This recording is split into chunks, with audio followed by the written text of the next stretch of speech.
posibilidad ng tagumpay o kabiguan, ng ligaya o lungkot. Kaya marapat lamang na tanggapin si Jesus bilang tagapagligtas at Panginoon. At matapos yun ay panariwain ang katapatan at paglapit sa Kanya bawat araw o day by day. Ang day by day ay naglalayong umalalay sa pang-araw-araw na pamumuhay. Narito po si Kuya Ed Lapis sa mensaheng pinamagatang 3 Secrets of Blessed People.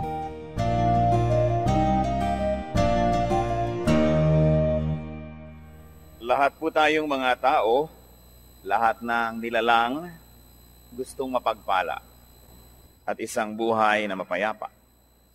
Napakalinaw po ng turo ng Panginoong Hesus kung paano napagpapala ang tao.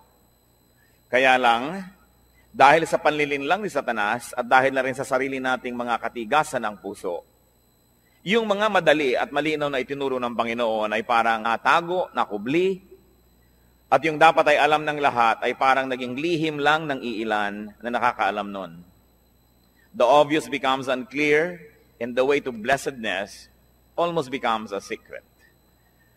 Sabi po sa pangalawang Korinto 4, 2 Corinthians 4:4, the God of this age has blinded the minds of unbelievers.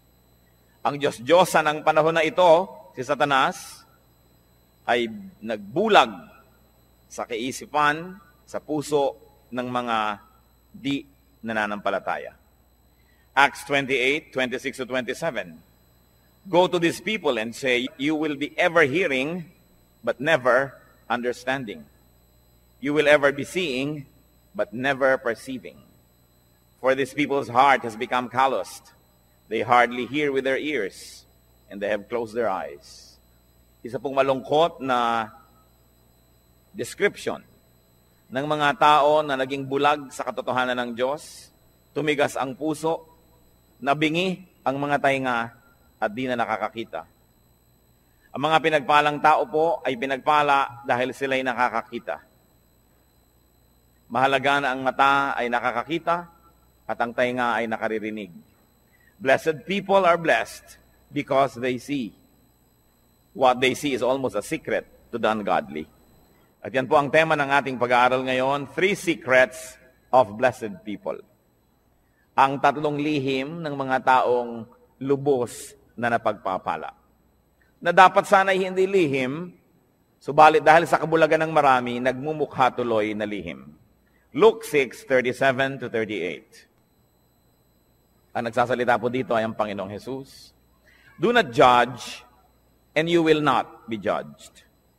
Do not condemn, and you will not be condemned. Forgive, and you will be forgiven. Give, and it will be given to you. A good measure, pressed down, shaken together, running over, will be poured into your lap. For with the measure you use, it will be measured to you. Narito po at mahuhukay sa ilang mga pangungusap na ito, ang pinag-uusapan nating 3 lihim ng mga taong tumatanggap ng pagpapala. Sabi ng Panginoon, huwag manghuhusga ng kapwa at nang di kayo husgahan. Magpatawad at nang kayo'y mapatawad din. Magbigay at nang kayo'y mabigyan din. At papaano po ipinakita at ipinaliwanag kung paano daw tayo bibigyan kung tayo mapagbigay? A good measure, pressed down, shaken together, and running over. Siksik, liglig, umaapaw. Ang ibubuhos daw sa kandungan nung bibigyan. Paano po kandungan? Nung araw po, lalo sa Israel, pag bumibili kayo ng trigo o bumibili kayo ng mga kung ano-anong mga grains, mga butil, may mga madadayang tendero, ang galing ng pulso, na pag nagsasalin sila nung mga butil na ito dun sa sukatan, kumbaga sa salop, ang galing nilang magpasama ng hangin, kaya tuloy maraming mga hangin sa pagitan ng mga trigo, konti lang pala yung laman, mukhang puno na. At mabilis nila yung isasalin sa yung sisidlan, para huwag mo nang mabigyan ng oras na yung trigo na yun ay bumaba. Kasi pag tumagal, bababa yun eh. Malalaman mong may kulang pala sa sukatan. Yun daw ibibigay ng Panginoon, tama ang sukatan, tapos siniksik pa, inuga-uga, para lalo pang bumaba at madagdagan pa uli pag nagkaroon na naman ng espasyo, at umaapaw. At dahil po nung araw, ang tao, lalaki at babae, mahahaba ang mga damit.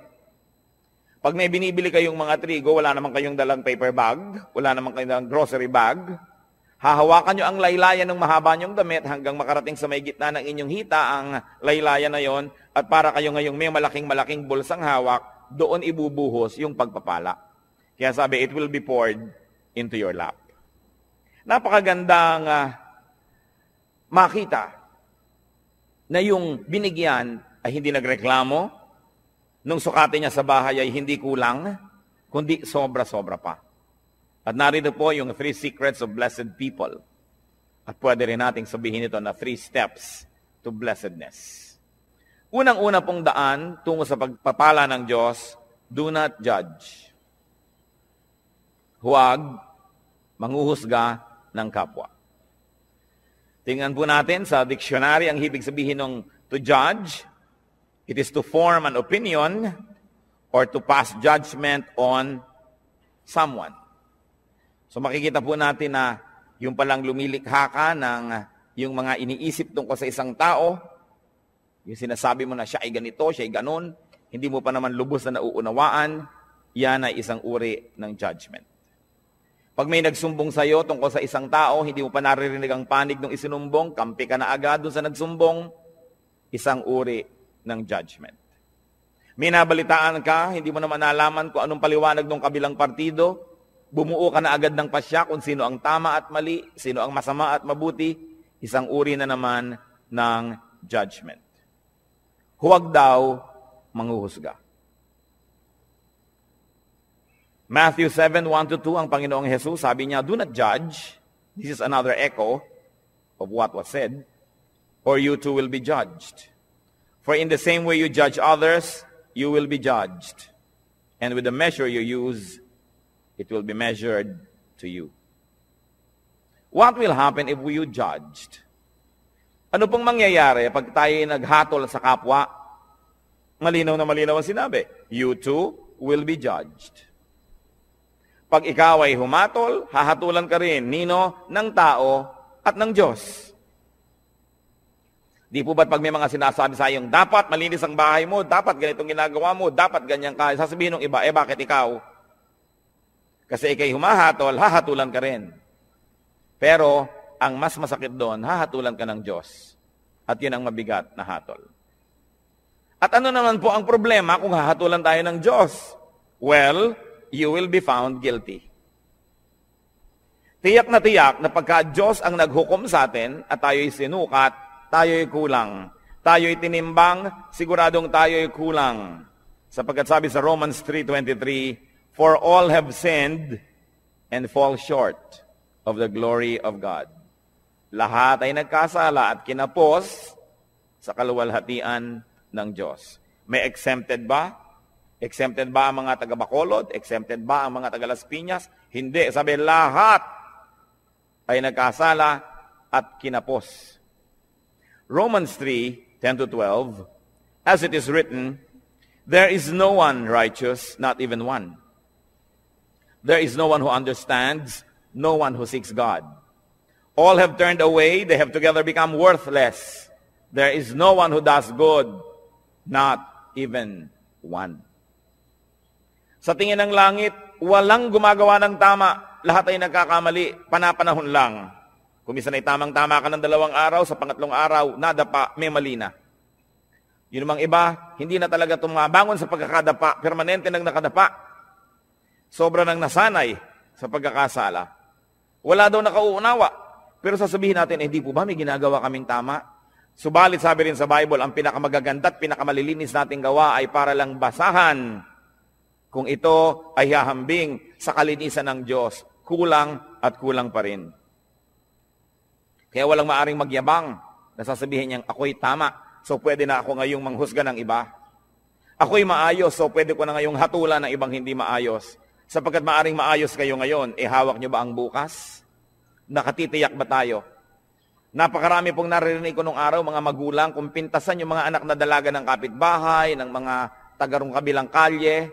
Pagkatapos, kung lumaon yung mga sarili nilang anak na dalaga ang mga napapariwara, di wala na sila ngayong masabi, dahil nauna na ang paghatol nila doon sa iba, sabi pa naman, kung anong panukat mo sa iba, ganun ka susukatin.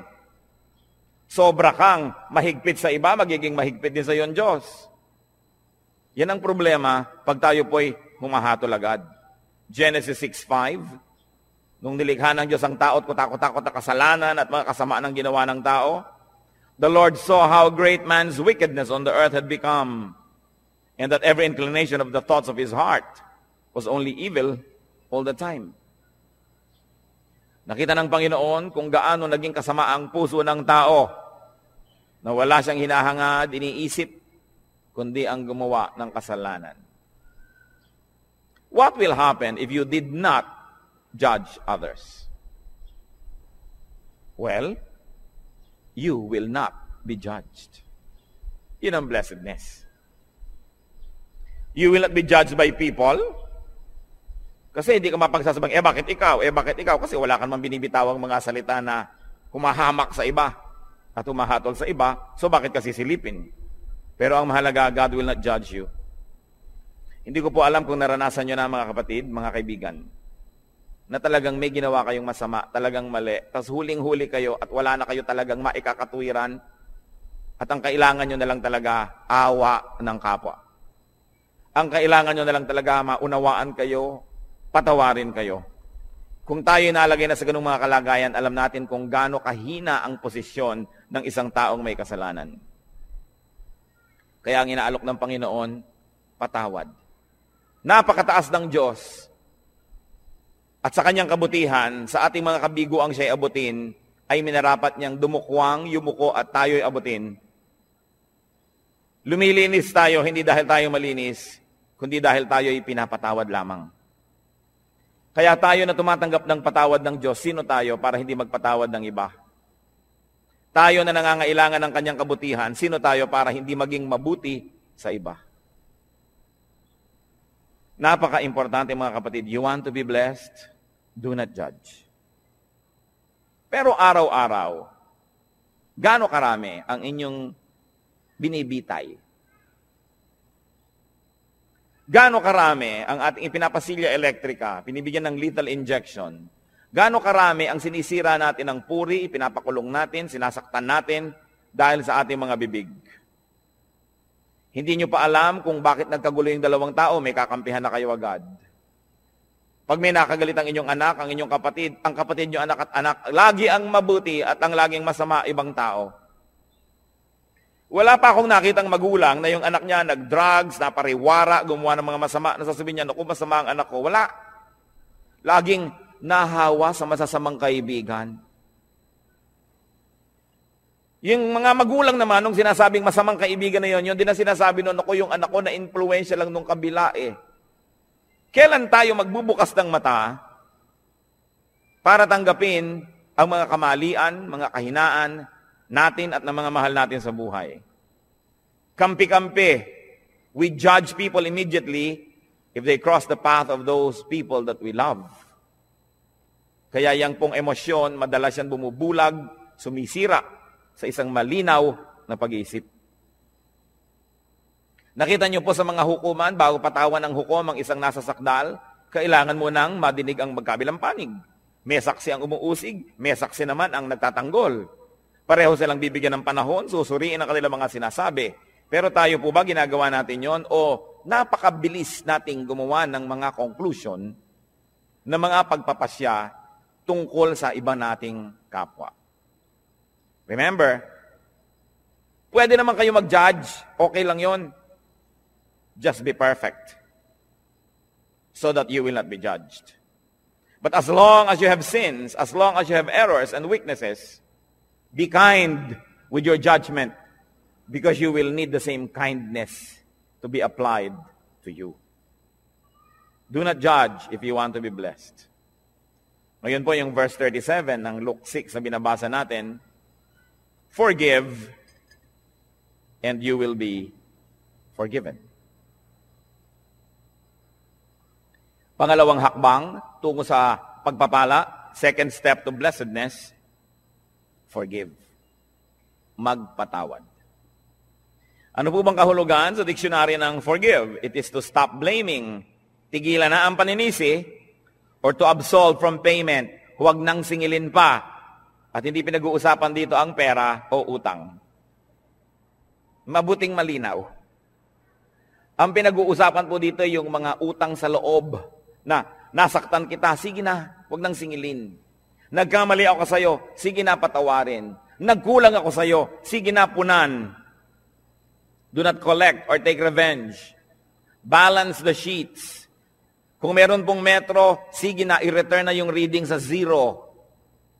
Huwag nang matuos. Magpatawad. Gaano po sa ating karami ang may dala-dala dito sa puso na lason? Asido. Dahil hindi tayo nagpapatawad ng kapwa.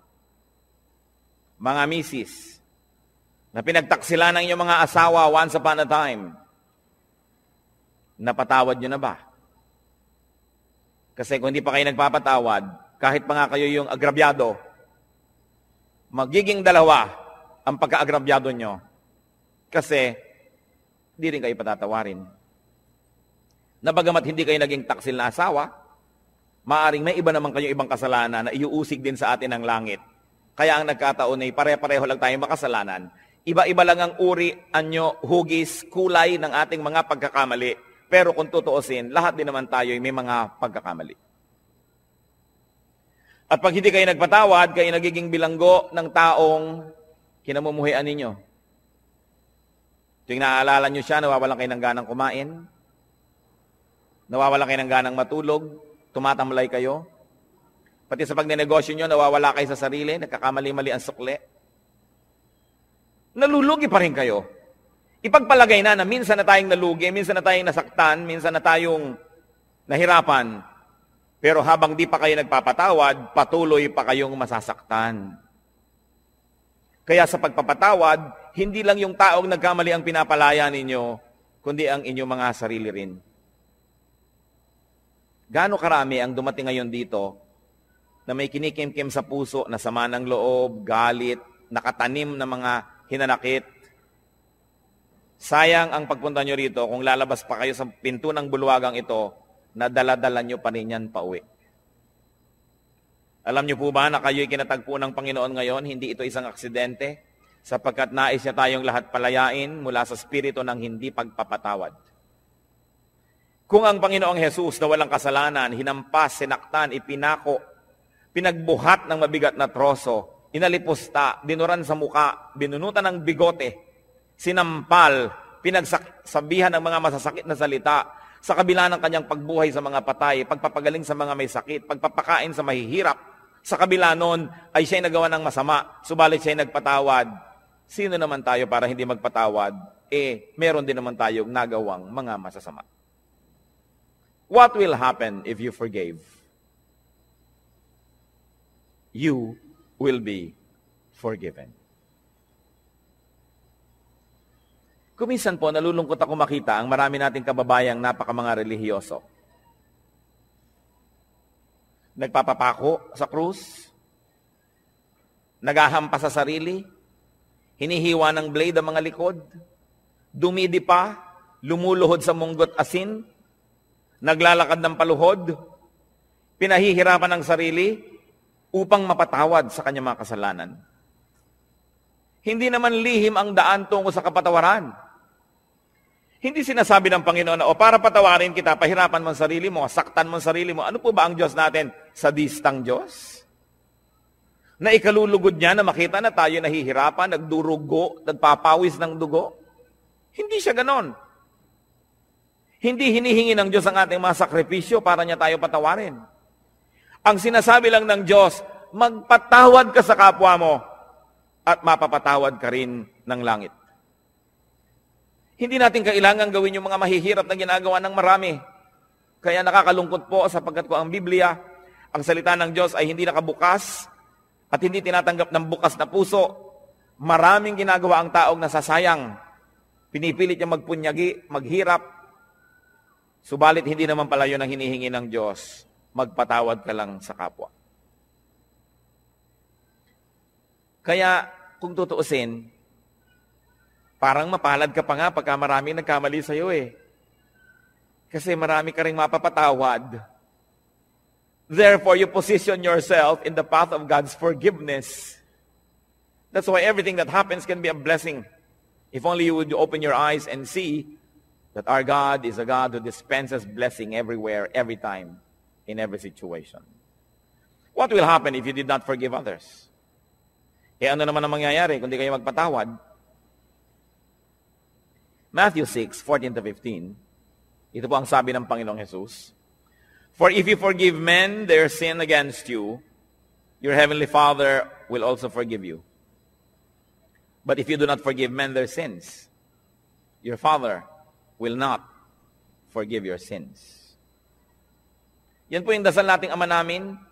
Patawarin mo po kami sa aming mga utang, gaya rin naman ng pagpapatawad namin sa nagkakautang sa amin. Forgive us as we forgive those who trespass against us. Patawarin mo kami, gaya rin naman ng aming pagpapatawad. So ang sinasabi, Lord, kung kami po ay mahilig magbigay ng patawad, edi mahilig din kayong patawarin kami. Kung ayaw po namin magpatawad, huwag nyo rin kaming patawarin. At kung binibigyan po namin ng limitasyon ng aming pagpapatawad, na sinasabi natin, pangatlong beses mo nang ginawa yan, sa susunod, di na kita patatawarin, Lord, ganun din pong gawin niyo sa akin. Pag 3 beses na ako nagkaroon ng isang kasalanan paulit-ulit, sa ika-4, huwag niyo na po akong patawarin. Nauunawa po ba natin ito? Na kung tayo hindi nagpapatawad, tayo rin ang nalulugi. Forgiveness is a bridge. Don't burn the bridge over which you too must pass. Kung minsan sa kahigpitan natin, ayaw nating may makatawid, sinunog natin ang tulay, pero yun pala, kailangan din nating tumawid, pati tayo na damay, hindi rin nakatulay. Kailangan ang pagpapatawad. Sasabihin ng iba, Pastor, napakahirap naman po yata yung magpatawad. Agree ako sa inyo. Yes, mahirap. Pero di po ba mas mahirap hindi magpatawad? Naaalala mo pa, sumasakit pa yung dibdib. Lumulungkot ka. Tumataas ang iyong blood pressure. Pagka naaalala mo ang mga gumawa sa'yo ng mali.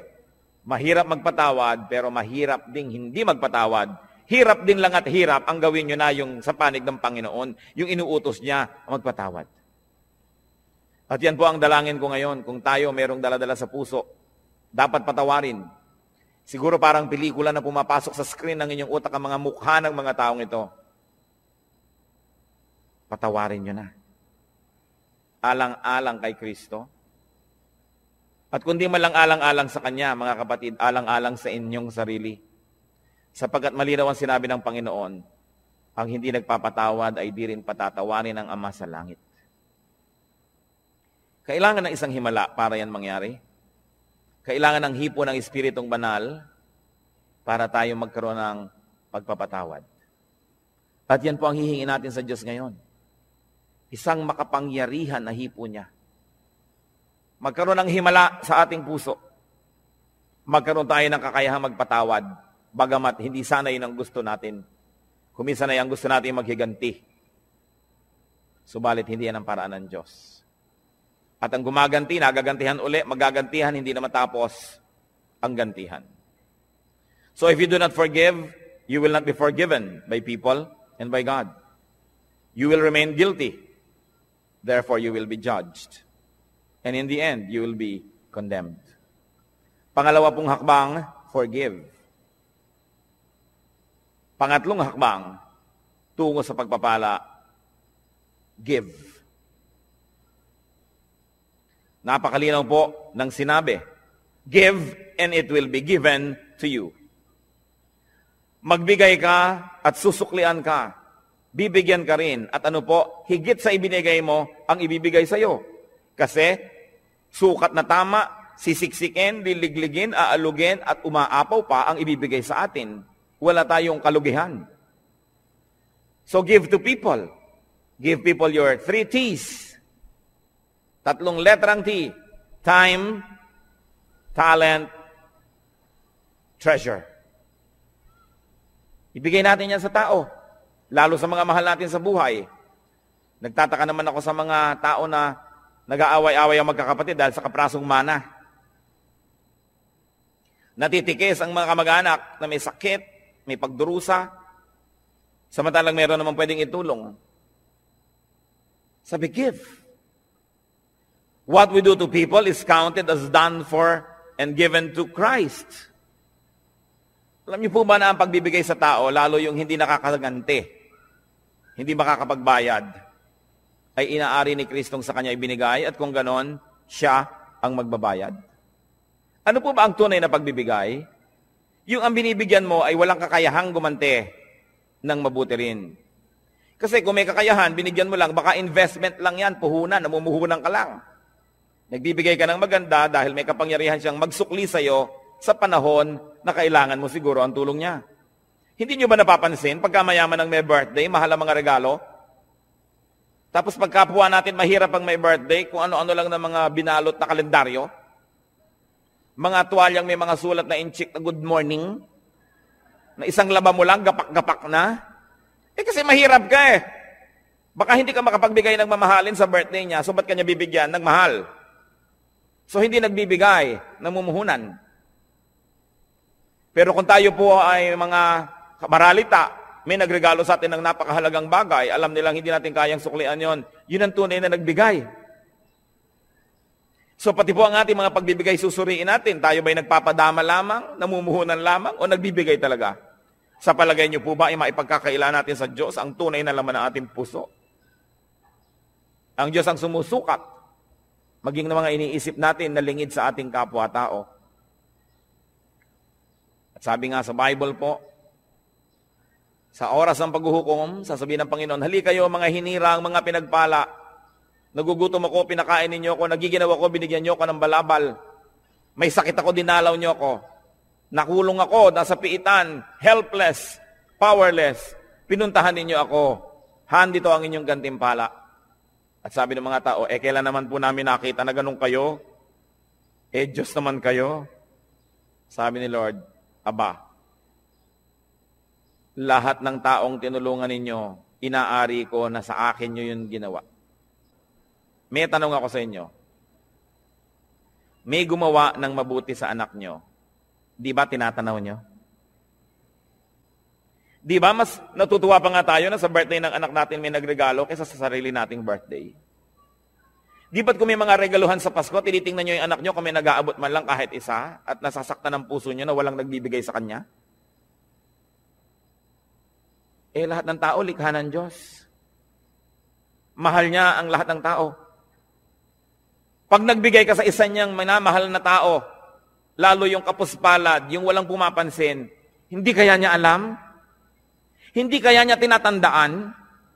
At sasabihin niya, balang araw, susuklian ko ang kabutihan mo. Kahit ngayon pa lang, susuklian ko na, sapagkat mabuti ka dito sa aking mga nilalang. Di ba't pag may sumasakit sa kalooban ng ating mga anak ay tayo unang-unang nasasaktan? So kung may sinasaktan kang tao, sa palagay mo ba hindi mo sinusugatan ang puso ng Diyos?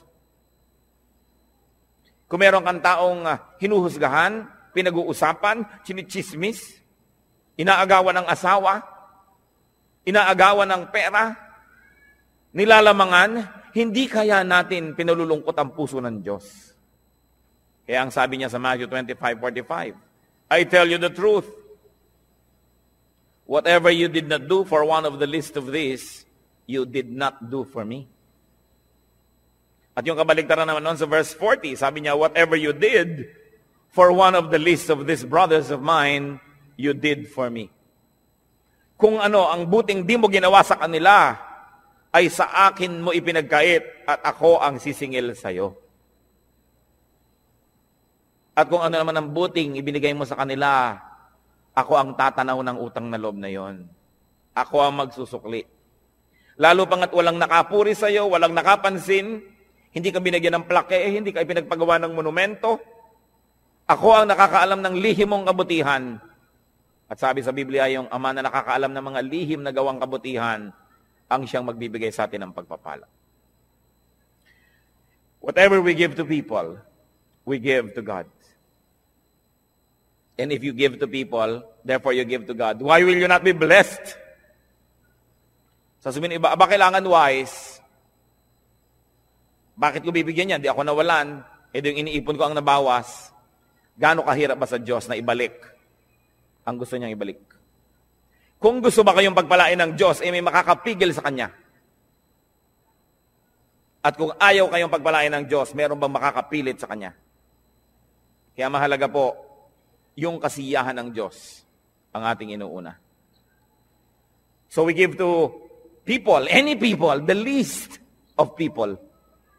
But we also give to Christ's workers. Whatever is given to Christ's disciples, whatever is given to Christ's workers and servants, is counted as given to Christ. Mark 9:41, sabi ng Lord, I tell you the truth. Anyone who gives you a cup of water in my name, because you belong to Christ, will certainly not lose his reward. Kausap niyo po ang kanyang mga disipulo. Sabi niya, maski isang basong tubig lang ang ibigay sa inyo dahil lingkod ko kayo, hindi malilimutan ng langit yon at mayroon siyang gantimpala. Gusto nating matuwa ang Diyos, maging mapagbigay tayo sa kanyang mga lingkod. Hindi lang sa mga pastor. Kumisan nga yung mga pastor, marami nang natatanggap yan ng mga regalo. Pero yun bang mga singer, Bible study leader, Sunday school teacher, yung janitor, kasama rin yun sa gawain, yung electrician, yung mga usheret, yung taga-piano, lahat yan ay mga lingkod ng Diyos. Hindi lang ang pastor. Naroon ba naman na darating kayo sa church ay aabutan nyo man lamang ng kalahating kilong longganisa galing sa Lokban? Itong pianista. Sa palagay nyo ba, hindi aariin ng Diyos yun, nasa Kanya ibinigay? Lingkod niya yon. Mag-isip-isip tayo mga kapatid, sapagkat maiksi ang buhay. Kakaunti ang mga araw at bilang. Kailangan bawat araw, meron tayong nabibigyan, may nagagawa ng mabuti. Sapagkat ang lahat ng yan ay tinutuos ng langit. Pero mas mabuti sana na hindi natin ginagawa yun dahil tinutuos, kundi dahil talaga ang puso natin ay naging makadiyos na at ang likas sa Diyos ay mapagbigay. Ganon din naman ang ibinibigay natin sa church, sa gawain ng church, inaari rin yun na ibinibigay kay Kristo. What is given to the church is counted as given to Christ because the church is His body. Sabi po ng Ephesians 5:23, Christ is the head of the church. His body, of which He is the Savior. Kung ang iglesia, ang kapatiran ay si Kristo ang ulo at ang lahat ng narito ay bahagi ng kanyang katawan, kung may sinasaktan tayo na tao sa church, meron tayong tinitikis na gawain, may tinatalikuran tayong mga duty, di ang tinitikis natin ay mga bahagi ng katawan ni Kristo. Pwede bang mahal mo ang isang tao, inaayos-ayos mo yung mukha, pine-facial mo, minamasa-masahe, pagkatapos, pinuputol mo yung mga daliri, minamartilyo mo yung tuhod. Pwede ba yun? Dahil si Kristo ang pinuno ng iglesia, mamahalin natin ang lahat ng bahagi nito. Pagmamalasakitan, aalagaan, tutulungan. What will happen when we give to people, to Christian workers, to the church? We receive back what we give. Siksik, liglig, umaapaw. You can never outgive God. Katulad ng mga lingkod ng Panginoon, mga pastor, mga misyonero na marami nagre-regalo, tiyak na yung mga nagre-regalo doon dahil una nang naregaluhan noong manggagawa na yun ng Panginoon. Siguro na ipanalangin, siguro yung naturuan, na bigyan ng pangaral, na bless, kaya ngayon nagsusukli. Yan ang sinasabi, pag nagbigay ka, may babalik. Ngayon, kung walang nagbibigay sa iyo, kapatid, edi mag-isip-isip ka rin. Baka naman hindi ka rin nagbibigay kasi. Because if you are a blessing to people, the same people will also be blessings to you. Because life is a circle. Pabalik-balik lang. We inhale, we exhale. Araw, gabi, dilim, liwanag. Give, receive. Yun ang buong circle. Ngayon, kung kayo lamang ay receive ng receive, one way. Nakita po ninyo ang mga estero dito sa Maynila, mga kanal, bakit mabaho? Bakit ayaw lumakad ng tubig? Kasi barado. Dahil ang mga ilog dito, sa dami ng bara, tanggap lang ng tanggap ng mga dumadating pang tubig, dumadating na kalat, hindi naman ibinibigay, hindi naman lumalakad, tanggap lang ng tanggap, bumabara tuloy. Ano ba ang magandang ilog? Di po ba't yung umaagos? Na narito ako, tatanggap ako, ibibigay ko. Tatanggap ako, ibibigay ko. May agos. Pag tumatanggap tayo ng pagpapala ng Diyos, meron tayong ginagamit sa sarili, may ibinibigay tayo, may agos. Pero kung sinosolo mo, ang kamay mo'y punong-puno na ng mga luma at mga hampok at mga bilasa ng mga pagpapala, paano ka tatanggap ng bago? Kailangan kasi pag may pagpapala, ibinibigay natin sa iba, tinatanggap natin yung iba, wala ka na namang laman, bibigyan ka na naman ng Diyos.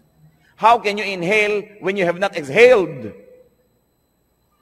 So it's a matter of giving and receiving. And we receive back what we give. Kaya sabi sa Luke 6:38, give and it will be given to you. A good measure, pressed down, shaken together, and running over, will be poured into your lap. At sa Luke 6:38, for with the measure you use, it will be measured to you. Kuripot po ba kayo sa kabutihan? Magiging kuripot din sa inyo ang langit. Mapagparaya ba tayo at mapagbigay? Ganon din ang tatanggapin nating atensyon mula sa langit. Because what you give is what you will receive. We will be judged and condemned, just like the way we judge and condemn others. So pag-ingatan ng bibig, we will be forgiven, just like the way we forgive. And we will be given, just like the way we give. May tatlong bagay pong kailangan tayong mga tao. Unang-una, kalayaan mula sa judgment, mula sa paghuhukom. Kasi lahat tayo guilty. Kailangan din nating mapatawad tayo dahil tayo may kasalanan. At kailangan din nating tumanggap ng pagpapala ng Diyos. Simple, para ang lahat ng yan ay maganap. Blessed people, or the people who will be blessed, do not judge. Suriin natin ang ating mga isip. Watch yourself. Blessed people, forgive. Check your heart. And make it a habit to forgive. Baligtarin po natin ang ating mga kostumbre. Kasi kung minsan, ang nakaugalian na natin, magtanim ng sama ng loob, maghinanakit, hindi kumikibo, pero galit pala. Baligtarin natin yon. Sabi sa Romans chapter 12, be renewed by the changing of your mind. Palitan na ang paraan ng pag-iisip. Alisin na yung mga lumang paraan na hindi naman nakabubuti. Make it a habit to forgive. That when people wrong you, immediately, your instant reaction is to forgive. Habit yan. It can be formed. It is a learned behavior. And God can help us. And of course, a way to blessedness, a way to prosperity is to give. Suriin natin ang ating mga sarili. Hindi naman dapat lihim ang mga bagay na ito. Ibinunyag na ng Panginoon. Nagiging lihim lang sa mga nagbubulag-bulagan at nangagbibingi-bingihan. Panginoong Diyos, suriin niyo po ang puso namin. Turuan mo kami, Lord, na tunay na maging marunong. Karunungan na kumikilalang ang tamang gawin yung ipinagagawa nyo. In the name of Jesus, I rebuke all work of Satan and all deception of the evil one in the hearts of these men and women before the Holy God. We rebuke and drive away the deception, the burdens, the heaviness, the darkness, and we declare freedom for the people who are opening their hearts to the Lord today. Tanggapin natin ang kalayaang magpatawad, ang kalayaang maging makadiyos, ang kalayaang maging malinis. At nawa ang pagpapala ng Panginoon, lalo pang sumagana sa buhay ninyo. Sa ilang saglit mga kapatid, patuloy tayong yumuko sa katahimikan, makipagniig tayo sa Diyos. Dinggin natin ang tinig ng Espiritu na nakikipag-usap sa atin ngayon. makipagniig sa Espiritu ng Diyos.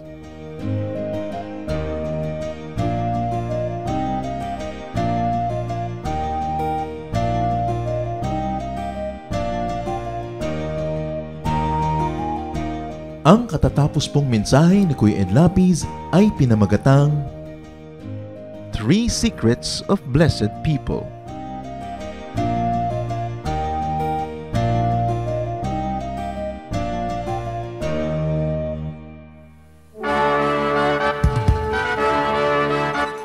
Halina't sama-samang sumamba at magdiwang sa Day by Day Jesus Celebration kasama si Kuya Ed Lapiz. Bulwagan ng Panginoon, PICC, one Sunday a month, Philippine International Convention Center, Rojas Boulevard, Pasay City. All other Sundays, sa mga day-by-day mini-bulwagan ang pagtitipon. Para sa buwan ng Disyembre, gaganapin ito sa December 8, 2024. 8 a.m. ang First Jesus Celebration, 10 a.m. naman ang Second Jesus Celebration. Para sa iba pang detalye, bisitahin ang ating official Facebook page, Day by Day Friends.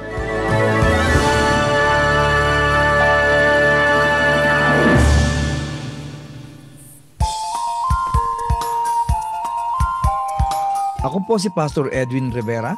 Inaanyayahan po namin kayo na dumalo at makisaya sa Jesus Celebration sa ating Metro North Day by Day tuwing linggo sa ika-10 ng umaga. Samantala, sa ganap na 9 ng umaga naman, ay may nagaganap po tayo na Groups Bible Study Fellowship for men, women, couples, youth, and young people. Meron din po tayong Kids Worship and Fellowship Ministry. Para po sa detalye ng location at contact numbers, ang ating address ay 1165 Quirino Highway, Sabarte Subdivision, Barangay Caligayahan, 1124, Novaliches, Quezon City. Makipag-ugnayan lamang po sa ating office at contact details sa number 0933-859-3071, landline number 02-7003-0438. Malugod din po namin kayong iniimbitahan sa ating FB Live, Day by Day Metro North. Halinang ipagdiwang natin ang Panginoong Hesus.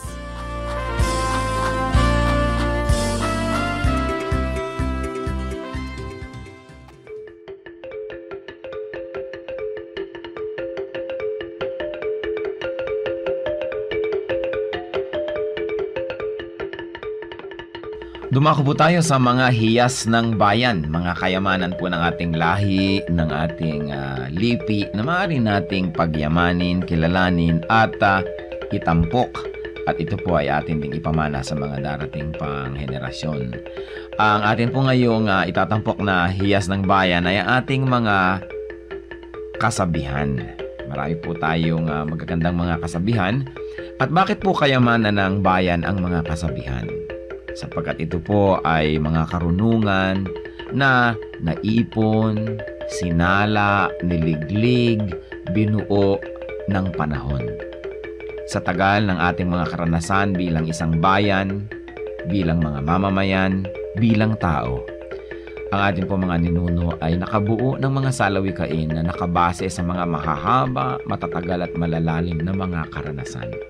Kaya dapat lamang namang pahalagahan ang mga kasabihang ito sapagkat hindi naman tayo basta-basta makakaimbento ng kasabihan sa loob ng isang araw o isang linggong karanasan.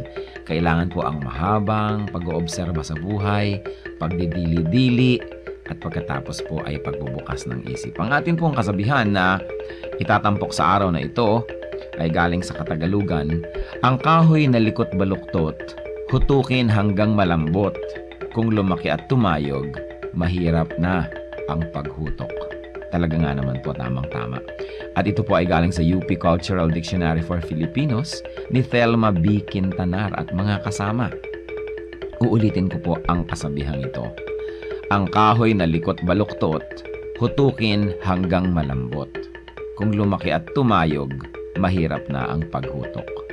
At siyempre, ito po ay hindi naman talaga tungkol sa mga kahoy ang pinag-uusapan. Bagamat napakaganda po nung nakikita natin dito na imagery, Yung kahoy nga naman na puno, habang maliit pa lang at malambot pa ang mga sanga at malambot pa ang katawan at medyo likuyan o baluktot o kung saan-saan pumupunta, kayang-kaya pa nating hutukin, lagyan ng suhay, at iurong dito o kaya ay patigasin sa ganong patungong direksyon.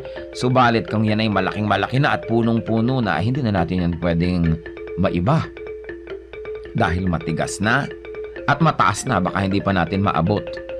At ito po naman siyempre yung metaphor na ito ay may kinalaman sa pagpapalaki ng mga bata, sa paghubog ng kaisipan, sa paghubog ng mga paniniwala at mga pagpapahalaga.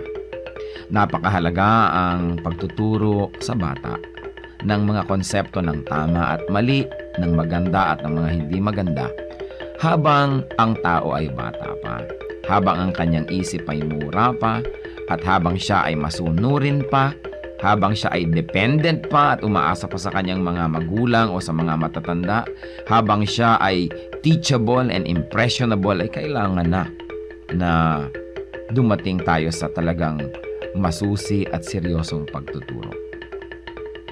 Napakahalaga na turuan ng mga bata sa tamang panahon. Huwag po nating ipaurong-urong ang pagtuturo sa mga bata. Pag kami mga itinatanong, huwag natin sabihin, bata ka pa, hindi mo pa malalaman yan, saka na, pagtanda mo na. O kaya, ano ba, kabata-bata mo, ang dami mong tanong, malalaman mo rin yan pagtanda mo. Kailangan po maingat tayo sa pagsagot sa mga tanong, ibigay po natin ang mga sagot na tumpak at tama, at itrato natin ang mga bata na parang matanda kung ating kausap, igalang din natin sila, at bigyan natin ng mga tamang paliwanag. Tandaan po natin ang pagbabantay, ang pagtuturo, ang paghuhutok sa mga mumunting mga bata. Yan po ay magkakaroon ng panghabang buhay na epekto sa kanilang buhay. Kaya isa pong mahalaga na paalala rin sa ating mga magulang, bigyan natin ng oras ang ating mga anak, bigyan natin ng panahon na mahutok yan sa tama, sapagkat kapag malaki na, mahirap na po yan na ibahin pa. Kaya ilapit natin sa Panginoon habang maaga, palakihin natin ang may takot sa Diyos, palakihin natin na kasama ay mga mananampalataya, nadidinig ang salita ng Diyos, mga Kristiyanong awitin, at nang sa gayon, ang batang ito ay lumaking nasa tamang direksyon. Sabi rin po yan sa Bible, train up a child in the way he should go, and when he is old, he will not depart from it. Meron po tayong equivalent niyan sa ating pong kultura, sa ating mga kasabihan. At yan po ang hiyas ng ating bayan ngayon, kasabihang, ang kahoy na likot baluktot, hutukin hanggang malambot. Kung lumaki at tumayog, mahirap na ang paghutok.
ang sa inyong pagmamahal.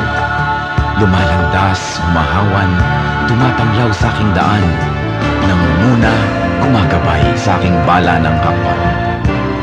Sa pagdatalyaong gabi na malamig at mainam, akin namang nalalasa ang inyong kapayapaan. Patinimnim ng bituin at liwanag niyang buwan, ay banayad kaya dulot ay madlang kapahingahan. Sa gabi man o sa araw, sa diliman o liwanag, kayo ay aking kapiling sa lahat ng kalagayan. Ako'y hindi natitiis, ako'y hindi iniiwan, kaya lubos na papuri ang sa inyo'y aking alay.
Kaya kung paano mo kami kinalingan,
naming bibiguin. Kaya kung paano mo kami kinalingan, kung paano mo kami minahal, sa aming buhay nawa ay magbunga ng pagtitiyaga at pagbabagal sa aming kilos, salita at damdamin. Maranasan nilang totoo ang kabutihang natutunan namin na nagmumula sa'yo. Ang kabutihang natutunan namin na nagmumula sa'yo.